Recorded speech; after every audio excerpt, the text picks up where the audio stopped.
Political vibes ప్రేక్షకులకు నమస్కారం. మిత్రులారా, కాంగ్రెస్ ను బొందబెట్టే కార్యక్రమం కేసీఆర్ లేకపోతే కేటీఆర్, హరీష్ రావు, ఈటల రాజేందర్, ధర్మపుర రవీంద్ర, రఘునందన్ రావు ఎవ్వరు తీసుకోవాల్సిన అవసరం లేదు. కాంగ్రెస్ ను బొందబెట్టే పూర్తి బాధ్యతలు కోటిరెడ్డి రాజగోపాల్ రెడ్డి, విజయశాంతి వీళ్ళిద్దరు తీసుకున్నట్లయితే ప్రతి ఒక్కరికి పూస గుచ్చినట్లు కనిపిస్తా ఉన్నది. సో మిత్రులారా, ఈ మధ్య కాలంలో జరిగిన అసెంబ్లీ సమావేశాలలో అసెంబ్లీలో కోటిరెడ్డి రాజగోపాల్ రెడ్డి మాట్లాడుకుంటా ముఖ్యమంత్రి మంత్రులు ఉన్న నియోజకవర్గాలలో మాత్రమే కాంట్రాక్టర్లకు డబ్బులు ఇస్తారు కాబట్టి పనులు చేస్తారు. మరి ఎమ్మెల్యేల ఉన్న నియోజకవర్గాలలో ఎక్కడ కూడా ఒక్క కాంట్రాక్టర్కు ఒక రూపాయి ఇస్తలేరు. మరి ఇది ఎక్కడ న్యాయం? ఎమ్మెల్యేలు లేనిది మంత్రులు ఎక్కడి నుంచి వచ్చారు, ఎమ్మెల్యేలు లేనిది ముఖ్యమంత్రి ఎక్కడి నుంచి వచ్చిండు. మరి ఎమ్మెల్యేలు అందరం కలిసి బలపరిస్తేనే ఈ ప్రభుత్వం వచ్చింది కదా అని చెప్పేసి ప్రభుత్వాన్ని అటాక్ చేసిండు. ముఖ్యంగా రేవంత్ రెడ్డిని కూడా అటాక్ చేసినట్టయితే కనబడ్డది. అధికార పార్టీ ఎమ్మెల్యేకి ఒక మాట చెప్తున్నా బాధతోటి అధ్యక్ష, కేవలం మంత్రుల నియోజకవర్గంలో ముఖ్యమంత్రి నియోజకవర్గంలో కాంట్రాక్టర్లు పనిచేస్తున్నారు, వాళ్ళు బిల్లు వస్తున్నాయి. కానీ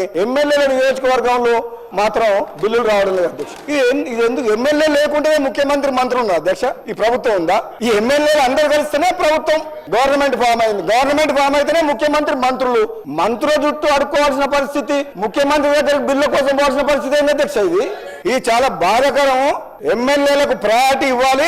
విజయశాంతి శాసన మండలిలా మాట్లాడుకుంటా ఉద్యమకారులకు ఇచ్చిన ఏ ఒక్క హామీ ఈ ప్రభుత్వం నెరవేర్చలేదు. నేను ఇదే ప్రభుత్వంలో ఉన్నా చాలా బాధ అనిపిస్తాంది నాకు. పోగా ఉద్యమకారులు వాళ్ళ హక్కుల కోసం నిరసన కార్యక్రమాలు చేస్తే ఈ ప్రభుత్వం వాళ్ళను జైల్లో పెట్టింది. చాలా బాధ అనిపించింది. దీనికి ఇంకే మాత్రం టైం తీసుకోకుండా ఉద్యమకారులకు న్యాయం చేయాలని చెప్పేసి విజయశాంతి మాట్లాడింది. అధ్యక్ష, కాంగ్రెస్ పార్టీ మన ఎన్నికల్లో మేనిఫెస్టోలో అనేక వాగ్దానాలు చేసింది అధ్యక్ష. రైతుల కోసం వాగ్దానం చేసింది, మహిళల కోసం వాగ్దానం చేసింది, యువకుల కోసం వాగ్దానం చేసింది, చేనేతల కోసం వాగ్దానం చేసింది, వృద్ధుల కోసం వాగ్దానం చేసింది. ఇలాగ అనేక వాగ్దానాలు చేసింది కాంగ్రెస్ పార్టీ. అందులో ఉద్యమకారుల గురించి కూడా వాగ్దానం చేసింది అధ్యక్ష. ఒక ఉద్యమకారినిగా ఉండి మాట్లాడాల్సిన బాధ్యత నాకు ఉంది కాబట్టి మాట్లాడుతున్నాను అధ్యక్ష. గతంలో మాట్లాడారు అధ్యక్ష, కానీ మరొకసారి ఈ హౌస్ కి గుర్తు చేయవలసిందిగా ఉంది కాబట్టి నేను మాట్లాడుతున్నాను అధ్యక్ష. అధ్యక్ష, తెలంగాణ ఇచ్చింది సోనియా గాంధీ గారు, వారి మేము ఎప్పటికీ మర్చిపోలేము. సోనియా గాంధీ గారు ఉద్యమకారులకు కూడా ఈ వాగ్దానాలు చేయాలి, ఇవన్నీ చేయాలని ఆవిడ మేనిఫెస్టోలో పెట్టమని కూడా చెప్పారు అధ్యక్ష. నిజంగా చాలా సంతోషం అనిపించింది అధ్యక్ష.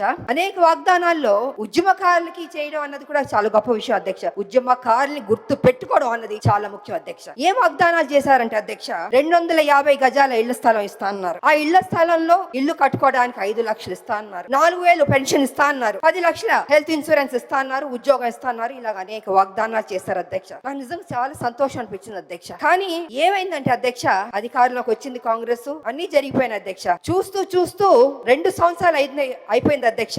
ఇంతవరకు మా ఉద్యమకారులకి మా ప్రభుత్వం ఇవ్వలేదు అధ్యక్ష.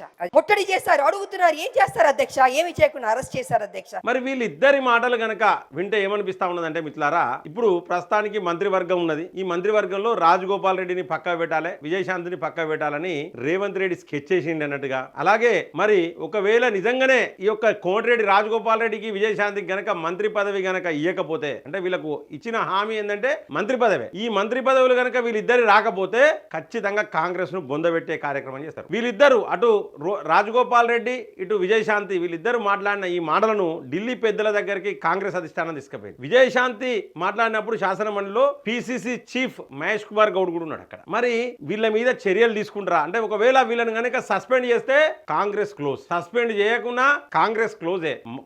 కేవలం వీళ్ళకు మంత్రి పదవి ఇస్తే తప్పితే వేరే అవకాశం అయితే రేవంత్ రెడ్డికి లేదన్నట్టుగానైతే అనిపిస్తా ఉన్నది మిత్రులారా. మరి ఏది ఏమైనప్పటికీ ప్రతిపక్షం కూడా వాళ్ళే అయినరు, అధికార పార్టీలో ఉంటూ ప్రతిపక్షం కూడా వాళ్ళే అయినరు. ఇప్పుడు బీఆర్ఎస్ వాళ్ళు, బీజేపీ వాళ్ళు అటాక్ చేయాల్సిన అవసరం లేదు. కోటిరెడ్డి రాజగోపాల్ రెడ్డి, విజయశాంతి వీళ్ళిద్దరు కూడా ఖచ్చితంగా ప్రభుత్వం పైన అటాక్ చేస్తా ఉన్నారు. ఒకవేళ మంత్రివర్గంలో వీళ్ళిద్దరి పేర్లు గనక రాకపోతే కాంగ్రెస్ ను బొందబెట్టే పూర్తి బాధ్యతలు వీళ్ళిద్దరు తీసుకుంటారని చెప్పేసి నాకు అనిపిస్తా ఉన్నది. మరి మీ యొక్క అభిప్రాయాన్ని కామెంట్ బాక్స్లో రాయండి, వీడియోని లైక్ చేయండి, సబ్స్క్రైబ్ చేయండి, వాళ్ళు మన ఛానల్ సబ్స్క్రైబ్ చేయండి, బెల్ బటన్ నొక్కడం మర్చిపోకండి మిత్రులారా.